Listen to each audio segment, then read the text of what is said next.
The station where our veterans' voices are heard. MBR Talk. Hey folks, thanks for tuning in. You're giving veterans a voice today. Powered by WorkSimple, where we simplify your mission. Find us on the web at mbradio.us. Lock in every Tuesday, 8 p.m. Eastern, for Tracer Rounds targeting veteran resources.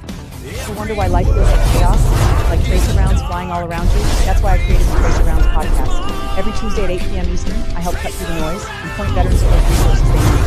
Since 2023, join me. To hear interviews with veteran artists, veteran business owners, and businesses that support veterans. Catch us on Roku, Amazon Fire TV, and MB Radio. If you miss a show, you can listen again on Wreaths Across America Radio every Wednesday at 3 p.m. Eastern.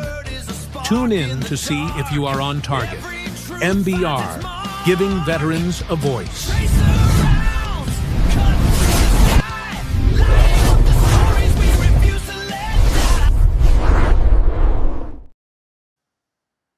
And welcome back to the Tracer Round Show. And I'm Terry, your host.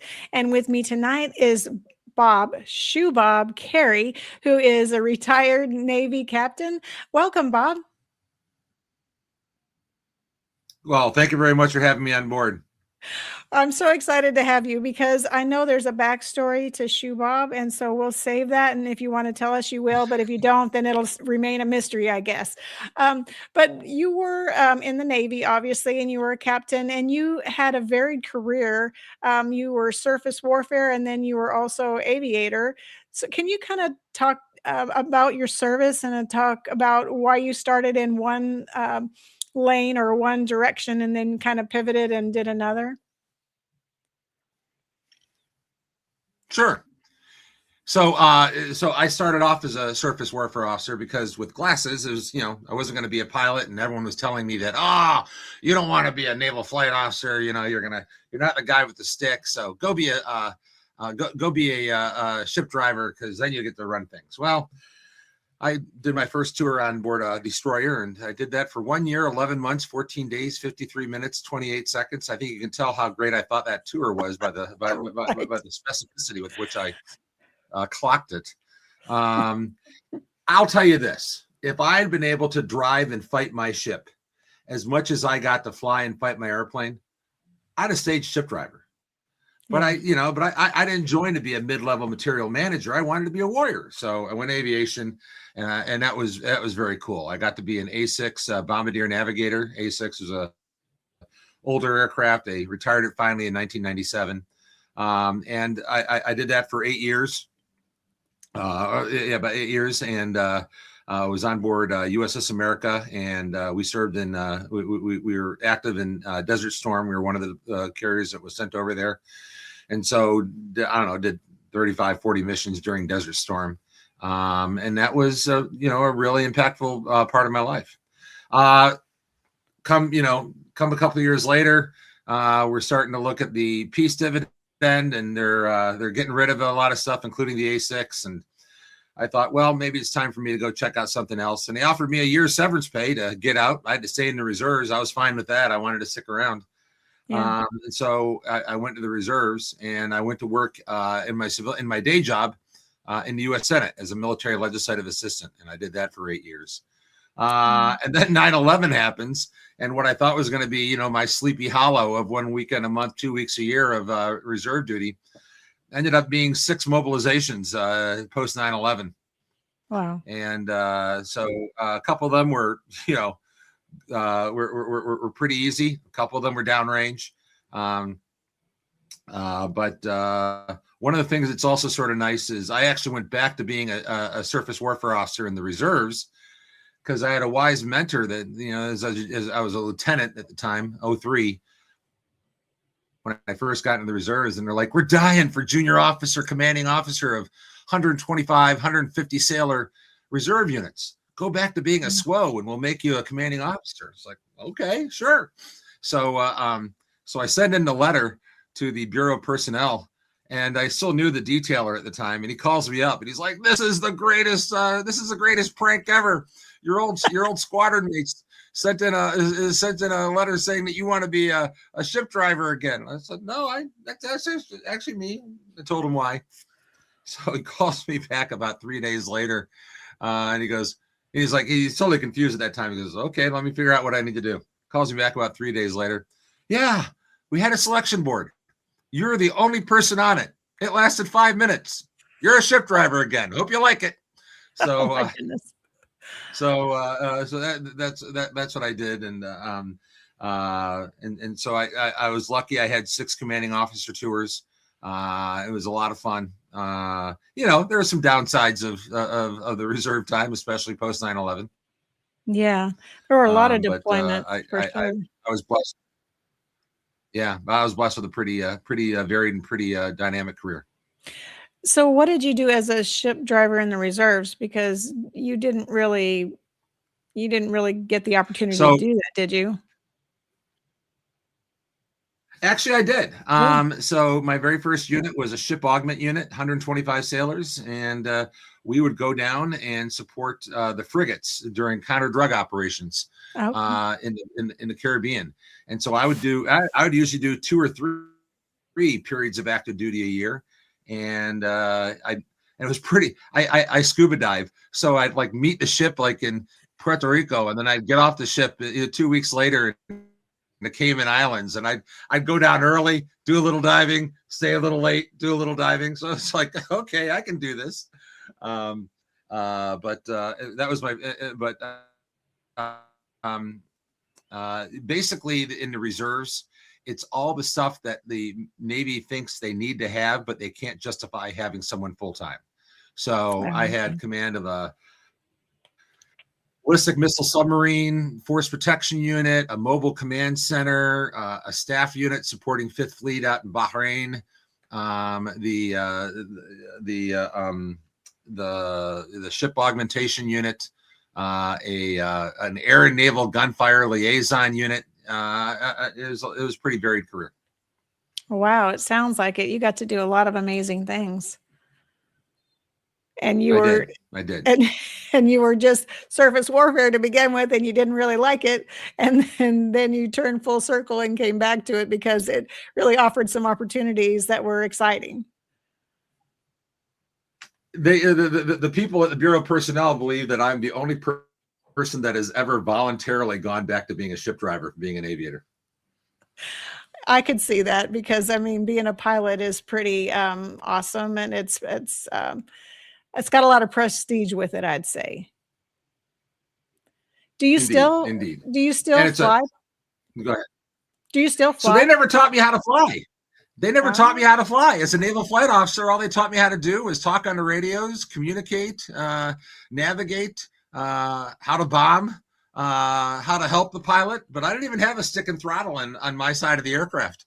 Wow. So if something happened to the pilot, my only option was, eject us. Oh my goodness. That's kind of scary. A little bit. Yeah. So what do you think from that time influenced you more? Do you think being on the aviation side or being on the surface warfare side? Which side do you think really shaped your career and your trajectory and where you headed after service? I think both. And let me tell you why. So you talked about my call sign, Shoebob. Mhm. And the reason, I don't explain it a whole lot in my biography is it's a really inside baseball call sign for the Navy. I would say the Navy is probably the most tribal of all the services, to the point where we have different uniforms between officer and enlisted. We have different uniforms between the different corps, between the aviators and the ship drivers. And the ship drivers wear black shoes with their khaki uniforms, and the aviators wear brown shoes with their khaki uniforms. It's an old thing that came over from World War II. Okay. And so there's a black shoe Navy and a brown shoe Navy, and the two don't really like each other. And the brown shoes especially don't like the black shoes because they think the black shoes are too uptight and sweat too much, sweat the small stuff. So the worst thing that a brown shoe can say to another brown shoe is, dude, you're acting like a black shoe. Or the worst is, stop being a shoe. So I get to my first squadron. I'm wearing my, my wings above my ribbons. I'm wearing my ship driving pin below my ribbons. I walk into the squadron. They're apoplectic. You're a black shoe in our squadron? Skipper, can we send him back? Then finally, one of the senior officers comes up to me and goes, fine. Your call sign is Shoebob. So you're reminded 15 to 20 times a day how much we hate you being here. Fine by me. But now, a lot of people in town know me as Shoebob. And so, I'll be walking around town and I'll hear Shoebob. And it's like, so I don't mind it. I don't mind it.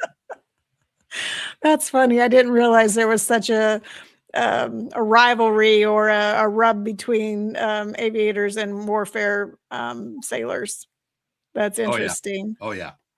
Big time. I mean, I guess we get that a little bit in the Army with airborne and infantry and those that have admin positions. They call us chairborne. So, I guess I get that. I tell everyone that, when I was a ship driver, that is the Navy equivalent of a straight leg sailor. Nothing special. Just go out and do your job. Straight leg infantry. So, being a ship driver, 11 Bravo all the way. I'm fine with that. I love that. So you had your career, you went in the reserves, and what did you do after?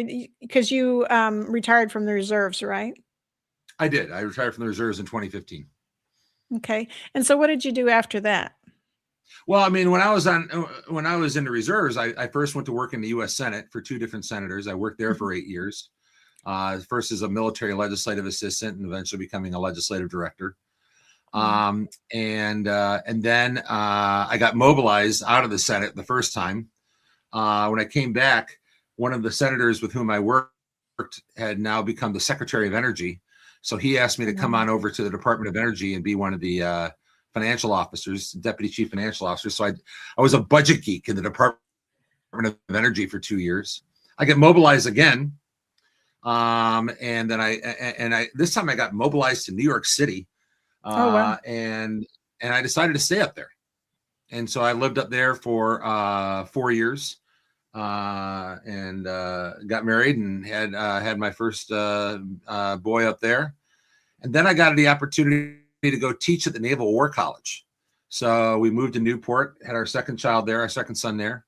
And then after that ended, I started getting involved in some of this military voting issues. And eventually I became the director of the Federal Voting Assistance Program at the Department of Defense. And we moved back down to Washington, D.C. And so, one of the things about the military voting is that some of your viewers may remember this. So I was the director of the Federal Voting Assistance Program from 2009 to 2012. And many people probably have been or remember the voting assistance officers. And I, I'd go around to all the states and talk to the state election officials and local election officials. And I say, 2 truths and a lie. I joined the Navy to lead good men and women in combat, to fly jets off of carriers, and to be a voting assistance officer. And I was trying to say to these folks, no one joins the military to be a voting assistance officer. So what I really tried to do was put it all online and let the geeks, the voting geeks that were in my agency, let us do it so that the voting assistance officers didn't have to do this squat. And we think it really helped. I mean, we increased military voter participation by about 25-30% in the 2010 and 2012 elections, in large part because it's made it easier for them by putting it all online. I actually sent out an email to the entire military 5 times a year in election years. Oh, wow. I get this command sergeant major who calls me up, and I answer the phone, and he goes, "This is Bob Carey, Director of Federal Voting Assistance Program." "Yes, sir. How can I help you?" "Yeah, this is Command Sergeant Major whoever." "I get it. I'll send my troops to ffap.gov. Now, can I please be taken off your email distribution list?" And so I was running down the hall of our officers going, "We are spam. We are spam. We've achieved success. Right. Oh my goodness.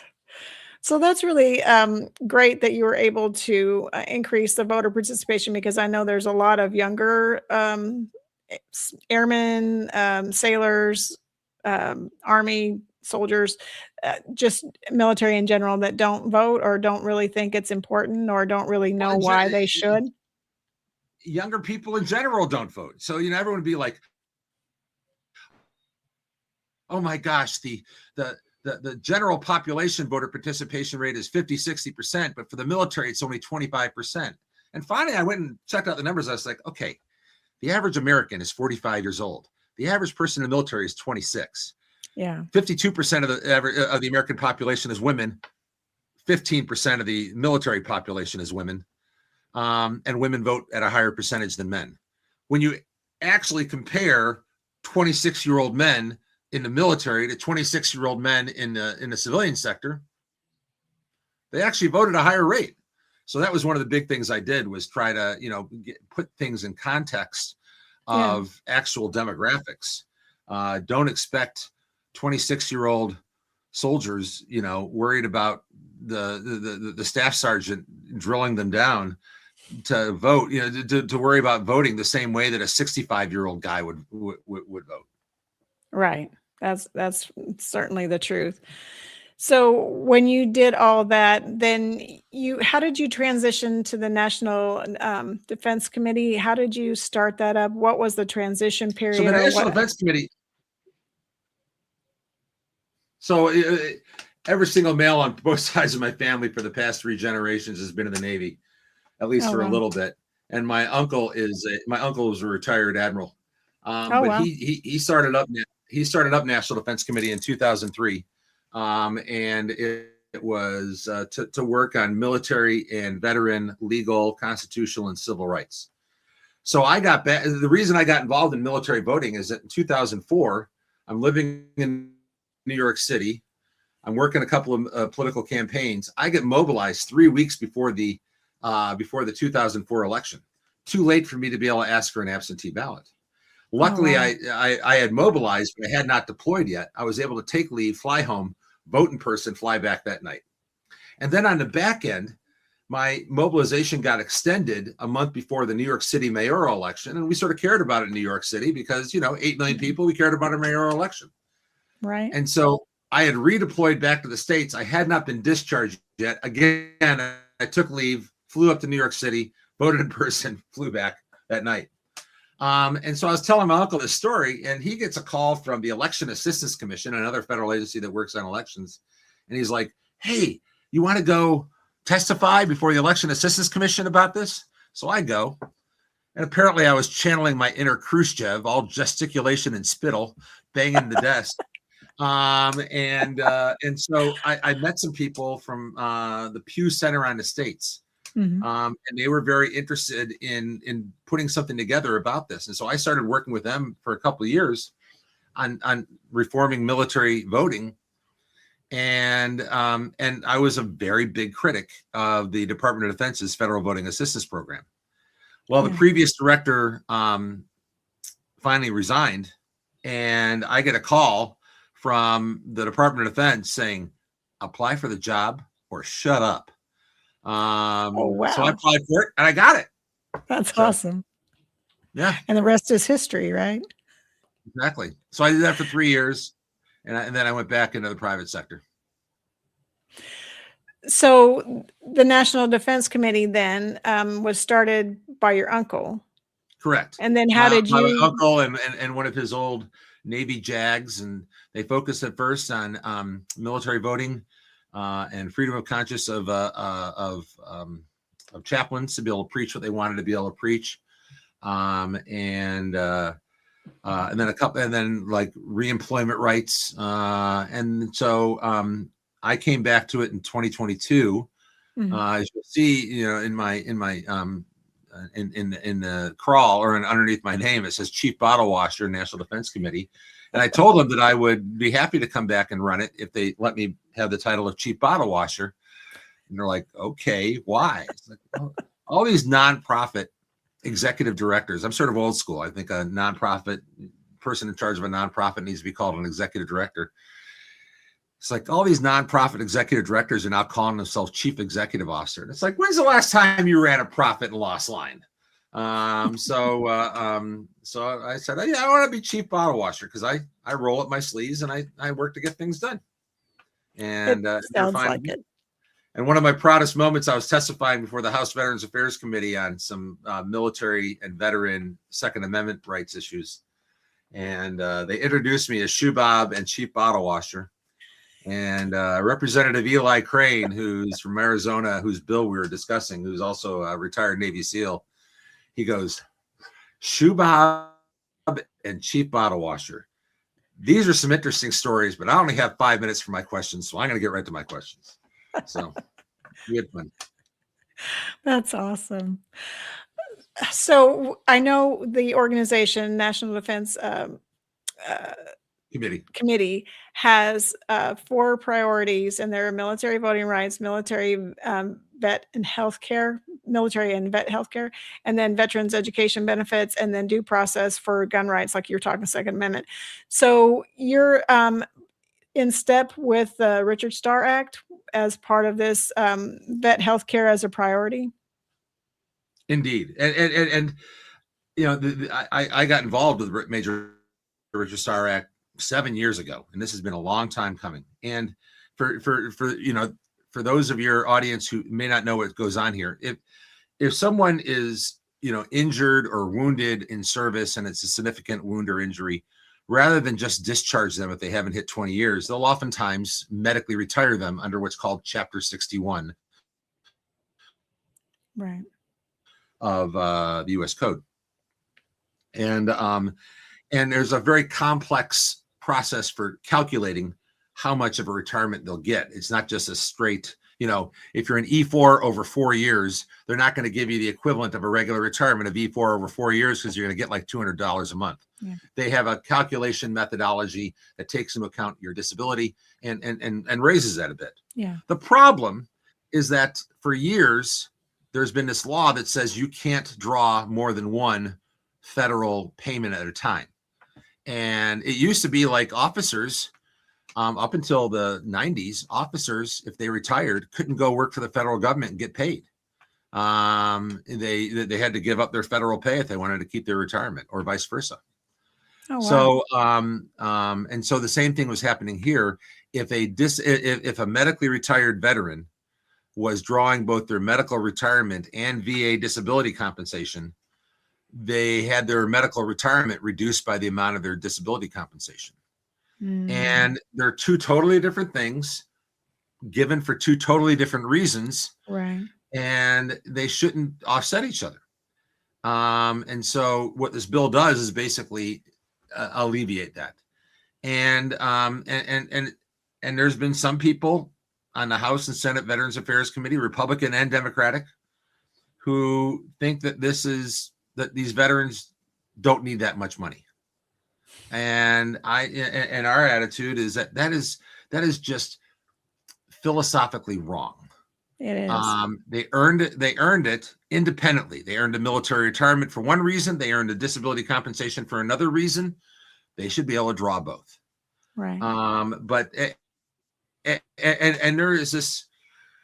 there is this condescension oftentimes within Congress that they know better what is good for a veteran, or they'll say they don't need that much money. We're gonna cut it back, and I just think that's fundamentally wrong, and so do a lot of the folks. So we're making real headway.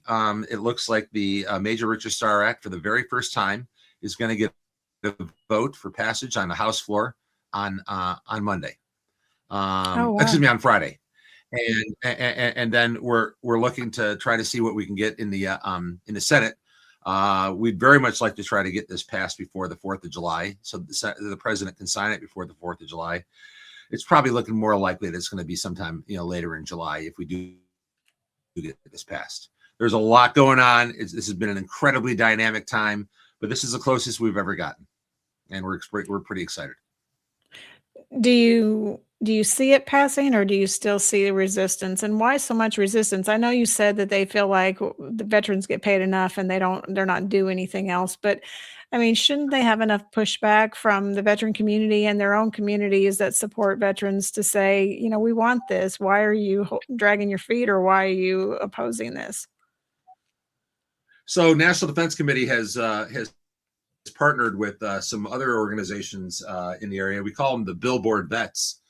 And what they are is a number of rank and file grassroots veterans that banded together and started putting up billboards of the senators that were stepping in the way of the Major Richard Starr Act. And the billboard would say, Senator blank blocked consideration of the Major Richard Starr Act, denying wounded retirees their full pay. And that got a lot of attention. It got a lot of TV stories, and it got a lot of print media stories, and that got a lot of attention. And I think that's actually what broke this free. After 6 years of just sort of running up against the wall, that type of in your face political activism is what's needed. I mean, back when I worked in the Senate, we would have bills on the floor for 2, 3, 4 weeks. I would work. I would join my buddies at the bar for Friday night happy hour at 11:30 at night, still in a suit, because I'd been on the Senate floor working some bill until 11 o'clock that night.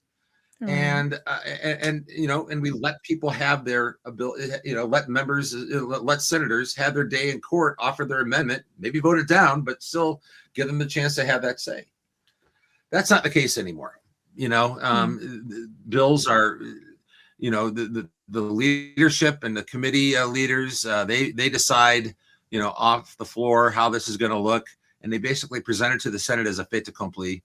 And there's no back and forth between the Republicans and the Democrats, and it's unfortunately turned very binary.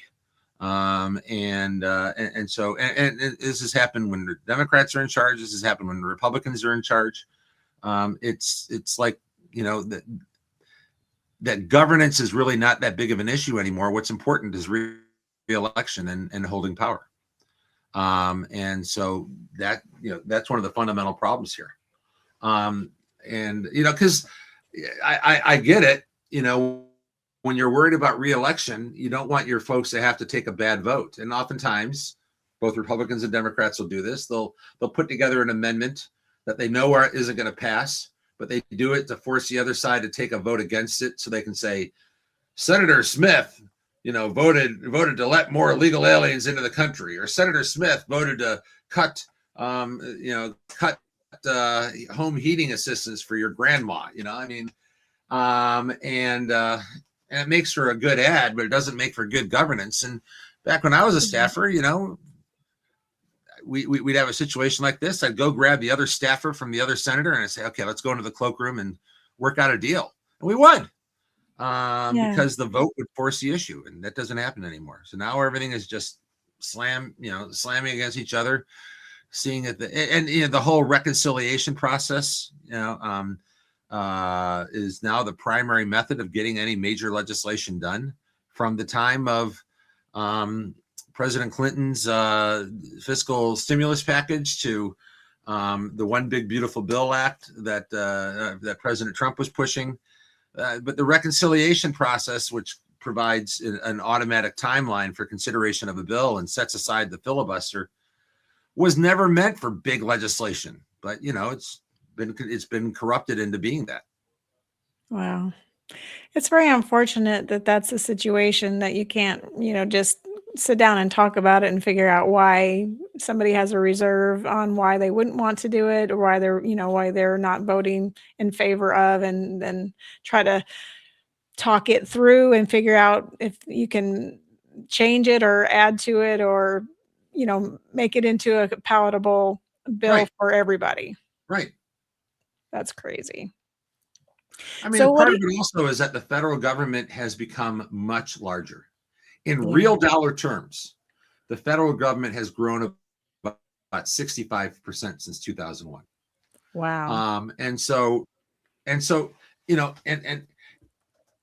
what the federal government does now matters a lot more to people because it's so much more involved. The fact that the Senate is having to pass a bill on housing reform. I mean, if there's ever a state and local issue, it's housing. But the federal government is now reaching down and trying to, and they're not like actually reaching down and changing state and local zoning ordinances. What they're doing is that they're offering money to states that do certain reforms. And that's the usual method that the federal government uses in order to be able to get states to comply with their wishes. They don't actually commandeer their local laws and say, no, you're going to do it this way now. They say, here's a bunch of money. Come and play with us. We'll give you the money. Right. Yeah. It's they're trying to entice and get you to follow, makes you think, or makes people think that, this is your idea, when really it's their idea, but you're just wanting, the resourcing behind the idea. Right.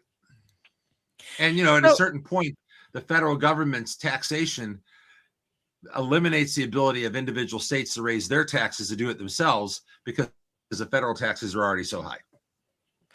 Right. Yes, because we're already taxed quite enough, I think. Well, and you look at why so many people are moving out of California or Texas, California or New York or Illinois. It's because of taxes. Right. Yeah, it's too expensive to live in California. A lot of Californians are coming to Texas. That's where I am. And then they've come to Idaho too, and they've inflated the market in Idaho artificially, and where a lot of Idahoans couldn't afford to buy homes, and kids had to stay living with their folks because the housing costs were so high. They've started to normalize now, but they were the highest in the nation. Was Boise, Idaho, had the highest housing market, based on economics and based on the economy there. A home in Boise, Idaho, just a normal home, nothing special. Maybe 2,000 square feet was over $700,000. Right. Yeah. And, here in DC, that's a relatively inexpensive home, but then the pay scales are higher. Probably out in Idaho, they're not. They're not. Yeah, because they're a lot less than Texas, and the housing prices in Texas are in the 400,000 and 500,000 normal home. Some like smaller homes, maybe 300,000 is appropriate, but the wages are higher than they are there for sure. Right. So tell us about the 90-10 rule in education. What's that all about? So one of the things that if you serve in the military, if you serve a certain amount of time, you can get the GI Bill. So usually it's 4 years, you get the GI Bill for yourself. If you serve an extra 2 years, you can transfer your GI Bill to your dependents. In fact, I have 2 sons that are in college right now, and they're each getting to use 2 years of my GI Bill. So it's an earned benefit. I had to sign on for additional time. It's no different than my retirement, but it's specifically for education. Yeah. But because it is a federal fund, the government tries to limit where it can be used. And they say it's to protect veterans, but what it really is about is protecting traditional schools. And the fact of the matter is that traditional 4-year brick and mortar public and private nonprofit schools are having their lunch eaten by for-profit schools and non-traditional schools. Why? Mm-hmm. Because it's gotten so expensive. I just heard that Colgate University basically is saying that their annual tuition and housing is going to be $105,000 a year. Wow. That's just outrageous, and no one can afford that. Mm-hmm. And so people are now starting to say college isn't worth it. And you know what? It probably isn't. One of the things that that has happened has been because the private and public private nonprofit and public schools are so heavily lobbying Congress. They went to Congress and said, okay, and they went to the Department of Education and said, these for-profit schools and these non-traditional schools, they're ripping off the veterans. So you need to put in place regulations that say to force them not to. So one of the regulations that was put in place was something called the 90-10 rule, that a school could not have more than 90% of its income come from federal sources. Now, I understand that they're going to say like the Pell Grant or ROTC scholarship, because those are for specific policy purposes of the military. But Right.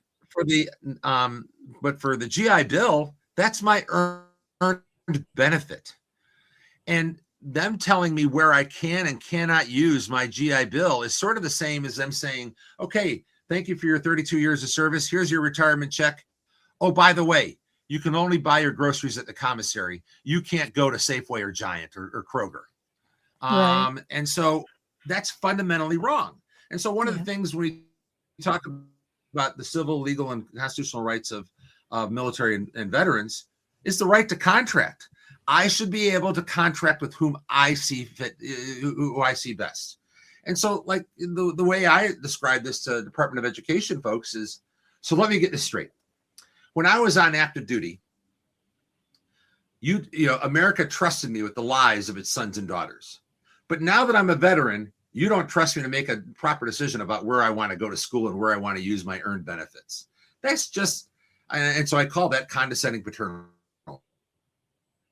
Yeah. And that's the name of the reports that we've done over the last couple of years that have shown in pretty clear detail, you know, how wrong this policy is and how this has nothing to do with protecting the veteran, but protecting the oligopolistic market share of public and private nonprofit schools, who frankly are proving that they're not that good of a deal anymore. But they've invested, like I was reading one study where in, you know, the elite colleges, less than 25% of the total academic staff actually teach. More than 75% of the staff never teach. Of the academic staff never teach. They just research. And, you know, so much, and the vast majority of these schools' revenue is not coming from tuition, but coming from contracts, research contracts, and grants from the federal government. Wow. So you know, they call themselves nonprofit, but you know, their presidents and you know are making, I mean, like the president of Columbia University pulls in like $8 million a year. Good grief. You know, meanwhile your average professor is probably making, you know, $1.50, $1.75. And that's a senior professor, you know, and you got these teaching assistants and these adjunct instructors that don't have tenure that are making like, I taught as an adjunct instructor at the Naval Academy before I became the director of the Federal Voting Assistance Program. Yeah. And we had, so I had a couple months to kill, and I had a buddy who was going to go on sabbatical. And so he asked me to take over his classes at the Naval Academy. And I was an adjunct instructor. And I was getting paid the equivalent. And I was teaching 4 courses. Okay. I mean, I had a full schedule. And I was getting paid the equivalent of $18,000 a year. Wow. I mean, and there's lots of adjunct instructors that are doing just that. Now, I was waiting for a job to start, and I was like, sure, this will be fun. I didn't care. But you know, for these other folks, they're usually doctoral students, and it's the only money they have coming in, and it's indentured servitude. It sure is. It sounds like it. That's unbelievable. I can't imagine that people really want to work that hard for that kind of money. Well, you know, having the professional degrees that you have in order to teach, because you have to have significant, you know, work in a particular field in order to teach adjunct at a college, and then to make those kinds of salaries for doing all that work, just hard to believe. Yeah. Hard to believe. Yeah. You know, I mean, you know, and you look at the football coaches, and they're oftentimes the highest paid public employee in the state. You know, that is true because I know of a person that works on a school board and they have to approve all the stipends for all the teachers. And we're talking about high school is what I'm referring to now, but Right.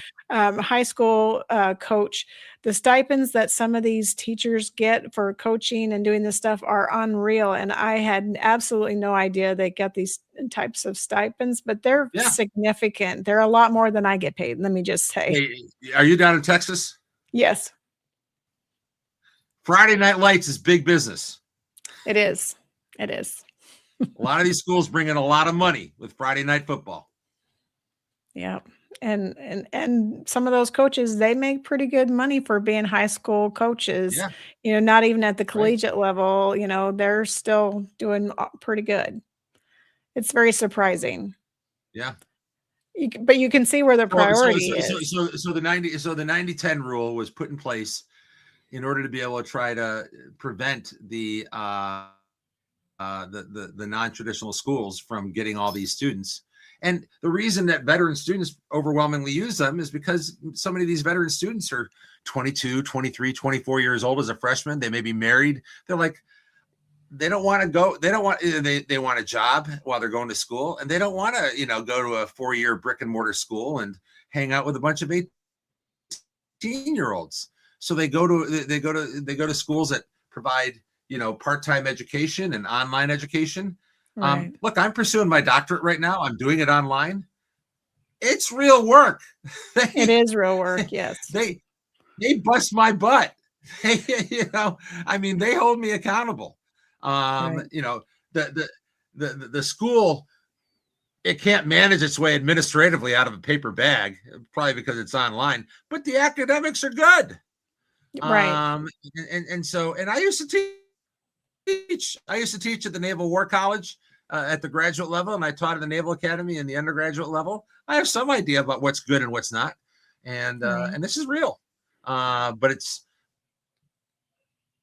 it wouldn't fit under what the 90-10 rule demands. And this is just more of Congress and stakeholders trying to use the government in order to be able to protect their market share.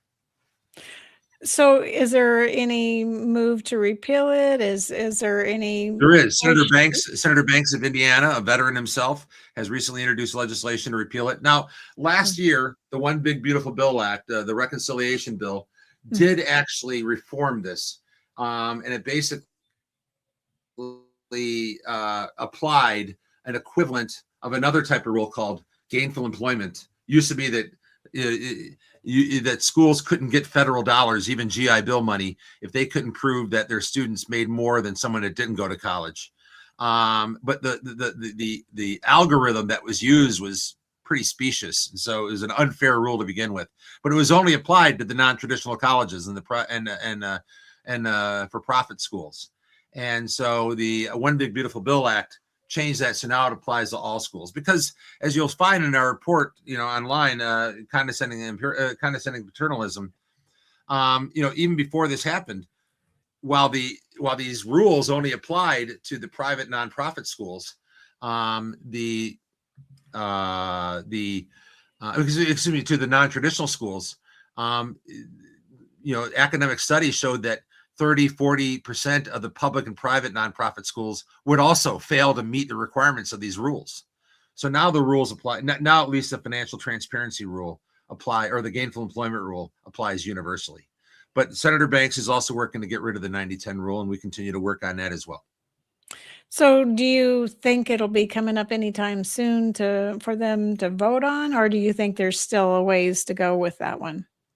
There's probably still a ways to go with that one. Generally, what you find is that a bill doesn't pass on its first time being introduced.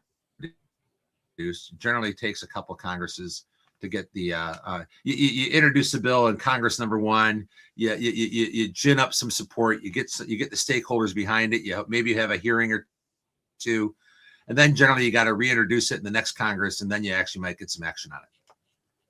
So, speaking of getting and gaining support, do you think that the way they show how that works in Madam Secretary and in Lone Survivor are or designated survivor. That's the movie where they show the two parties, trying to get support from one another. They call their buddy and say, "Hey, so Senator this and that will do this if your senator will do this." Do they really go back and forth like that? Because they show a lot of mediation between the parties, and then a lot of they do go back and forth. I will say that those I never watched those two shows because I tried to watch them and I was like, come on. Because they're not realistic compared to what you know. Actually no. If you watch shows, so West Wing, yes, was actually a little realistic, but no one has a bad day. West Wing sort of got the vibe and the feel of what the executive branch and especially the White House is like. And then the first couple of seasons of House of Cards got Congress right. That show totally jumped the shark after a couple of seasons, but the first couple of seasons, it got it pretty close. And I was impressed. Yeah. I mean, after like season 3, season 4, it totally jumped the shark. But the first couple seasons were good. Well, I'll have to check it out. So what do you see as the most urgent civil or legal rights issue facing veterans right now? What is your single point of like, this one's the most pressing for us as veterans or military in general? Well, in general, it's the size of the freaking government. The government is just too big. And considering that our country was founded on the concept of individual liberty, that whether you're talking about liberal versions of individual liberty or conservative versions of individual liberty, the size of government itself encroaches upon that from both a liberal perspective and a conservative perspective. And one of the places it starts is the military itself. We continue to try to drive a post-World War II, fight the communist horde, NATO mentality in our military when we don't have that threat. I mean, Russia should have been able to take over Ukraine in 2 weeks. They're now going on 4 years and they're getting their butts handed to them. Right. And so when people say, well, if we don't help them in Ukraine, they're going to go into Poland. They go into Poland, the Poles alone could probably beat them pretty bad. But the fact that the rest of NATO is already there, I mean, that it'll be over before it starts.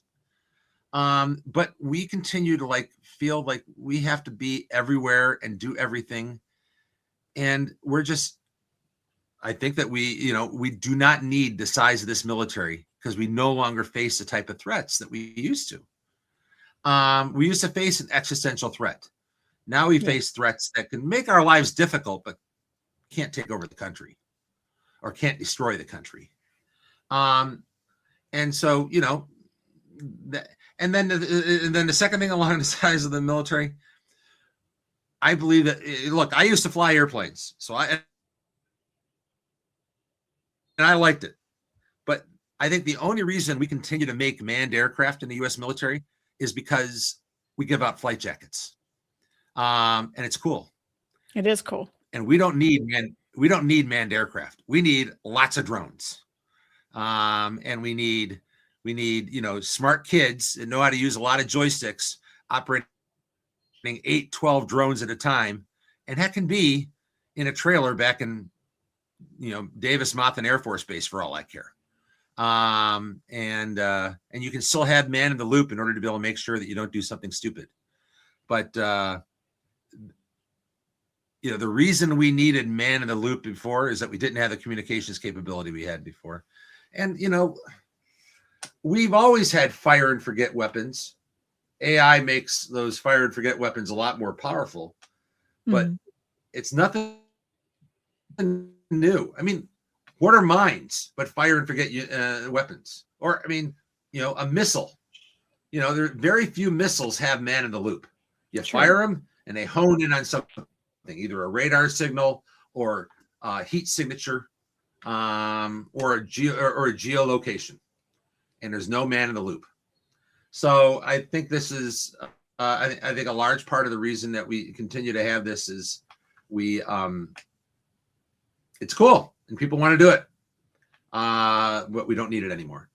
On the tactical level, we've been working. You talked about gun rights. Yeah. There is a program within the Department of Veterans Affairs called the Fiduciary Program. And any rating official or any doctor can say, I don't think this veteran is capable of handling their veterans benefits anymore. So I'm going to refer them to the Fiduciary Program. And the Fiduciary Program is basically a bunch of bureaucrats sitting in the VA central office headquarters. And they make a determination, a bureaucrat, no court, makes a determination as to whether you are competent enough to handle your VA benefits. And since it's only the VA benefits they control, they say that due process isn't required. Now, here's the rub. Back in 1998, there was a law, and back in 1994, there's a law passed called the Brady Gun Violence Prevention Act. Right. Yes. And in 1998, the Clinton administration was bringing out their gun purchase database called the NICS database. And when you go to purchase a gun and they do a background check on you, they do it through the NICS database. And there's a lot of valid reasons why someone might be denied a gun. They're a felon. They're institutionalized. Whatever. Right. But the Clinton administration was finding that it didn't have enough people in the database, and so they wanted to get more people in there. And they specifically wanted to get more people in there who are determined to be mental defectives. And a term that would never survive the PC police nowadays, but it's called mental defective. Wow. And so the VA, in order to be able to help out the White House, get more names in there, says, well, we got 100,000 people that are in the fiduciary program. We'll make them, and so that you can call them a mental defective. And so then they all started getting letters saying, hey, you've been found to be a mental defective. You can no longer purchase or possess a firearm. No court, no due process, just a couple of bureaucrats. And so, National Defense Committee has been taking this on for a long time. Yeah. There was recently and so, but it has really driven a lot of veterans to not seek healthcare for fear that someone's going to, refer them to the fiduciary program, and that's a real problem. Yeah, I didn't know there was such a thing, and I didn't know they could do such a thing, and I've not heard of this list. I mean, I know that they do background checks on weapons. I mean, I get all that, but I didn't realize there was this database that they were keeping, trying to increase the numbers and then putting people on fiduciary program on this list. That makes absolutely sense. When you go down to Dick's Sporting Goods and you decide you want to buy yourself a 308 or a 22, and they go into that computer, that is the NICS database. They are accessing the NICS database to see if you are in there as a prohibited person. That's very scary to hear that. Yeah. And that's the sort of thing I'm talking about with the size of government. The size of government in and of itself is a threat to individual liberty. And I believe that the fundamental philosophy of the United States as a country is the protection of individual liberty. Yes. Well, I mean, I know that Trump had been trying to reduce the size of government. Has it made an impact at all? Has it reduced in size since he's been in office? Yeah, signed like 300, 400,000 people. I mean, and there's some agencies that are totally gone. Voice of America's gone. U.S. Agency for International Development's gone. And again, back in the 50s and 60s, when we were worried about the Soviet threat, there was nothing that we weren't willing to do. I mean, when you think about us, protecting the right, the freedom of the press and the freedom of speech, the fact that we had our own radio station with Voice of America, it's like, how is this any different from the Soviet propaganda that we're trying to fight? It's our own propaganda. And so, now there's a lot of discussion about getting rid of the Stars and Stripes newspaper. And people say, we can't do that. The troops need the paper. Hey, maybe in World War II, the troops needed the newspaper because the New York Times and the Washington Post wasn't going to be delivered to, Normandy. But nowadays, these troops probably have better access to the news than their commanders do because they're online all the time. They don't need Stars and Stripes. Get rid of the damn thing. I'm sorry. I swore. Sorry about that. Well, that's true. I mean, technology has rid of the evolved. darn. That's right. And communication has evolved, and we don't need some of these old communication forms that we once did because they were important back in their day. They were needed and warranted. But like you say, a lot of this technology is outdated and can be replaced by other communication venues and means. So I agree with you that, there is maybe some waste. I'm not that I'm trying to get rid of jobs or get rid of people, but I mean, there should be somewhere else they can produce the news or produce stories that are needing to be told. Exactly. For sure. Well, we've got about 5 minutes left. Is there anything else that you wanted to put out to our audience to let them know about that's coming up or that people need to be aware of or working on and how can, or on the flip side of that, how can we support some of this legislation and some of these changes that need to get made? Is there a certain thing you would recommend? Do we contact our senators? Do we, our congressmen? What's next for us? What should we do to help ourselves and help National Defense Committee with some of these things? And one of the people on chat said, "You're good to go, just so long as you don't use the F word." So I won't use that. That's H. That's our executive director of MBR. Oh, okay. Well, good to know that I'm that I'm safe there. One, they can go to our website. We keep up to date there, and it also has links to all of our social media. And some of this stuff is really, really dynamic. This whole Major Richard Starr Act and the military medical retirement. I mean, I haven't worked this hard since 9/11. On Thursday, I had an incredible day. I made 43 phone calls. I mean, and so it's really, really dynamic, and you can track it online. For those that are really interested in the Major Richard Starr Act, there's a group that National Defense Committee is allied with called the Veterans Justice Alliance. They have their own website. They have their own social media presence, and they do a lot of the social media on this, and also talk about what people can do in order to be able to get things done. Another one is called passtheact.org, and they can check them out. And we work with them, as we're allied with them as well. I call these groups the billboard vets because they're the ones that started up the billboards, and it's a bunch of rank and file guys and gals who said, I've had enough and I want something different. So the other thing is, they can always reach out to us at National Defense Committee. They can always reach out to. I'll actually tell you guys my generic email address that I use for anyone that wants to contact me is bob.carey@nationaldefensecommittee.com. So if someone has an idea or has a problem, they can reach out to us at bob.carey@nationaldefensecommittee.com, and we'll help out how we can. But oftentimes that's how we hear about problems.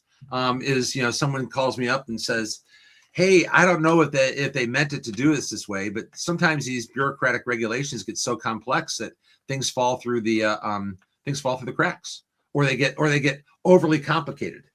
And so that's part of it.